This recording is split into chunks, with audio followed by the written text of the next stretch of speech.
மீனராசி அதாவது 12 ராசிகள்லேயே ராசி பலனை கடைசியாக பார்க்குற ராசி பொறுமையின் சிகரம் அப்படின்னு சொல்லலாம், தியாகம்னு சொல்லலாம். குரு இருக்கிறதுனால அன்பு, கருணை, ஆன்மீகம் எல்லாமே இவர்கள்ட்ட இருக்கு.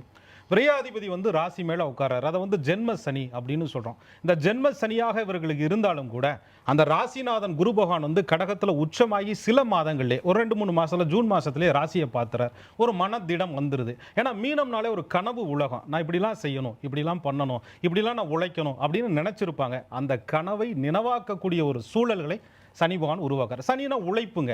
ஏற்கனவே இங்கே தியாக மனப்பான்மை இருக்கும்போது உழைப்புங்கிற தியாகத்தை சனி பகவான் இவர்களுக்கு கொடுத்து அந்த உழைப்பை மெருகேற்றக்கூடிய ஒரு சூழலை சனி பகவான் மீனராசிக்காரர்களுக்கு அற்புதமாக கொடுப்பார்.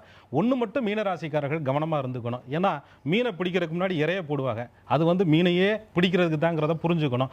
ஆசை வார்த்தைகளை கூறி உங்கள்கிட்ட வந்து முதலீடுகளை போடுறவங்க, உங்களை பயன்படுத்திக்கிறவங்கள, உங்களை பிடிக்க வந்தவங்கனே தெரியாமல் போய் வலையில் சிக்கிற டைப்பு மீனத்தோட டைப்பு, அதை மட்டும் போட்டது வலையான்னு பார்த்துட்டு ஒதுங்கி ஓடிட்டாங்கன்னா மீனராசிக்காரர்கள் ஜென்மச்சனியிலிருந்து தொல்லையே இல்லாமல் விடுபடலாம்.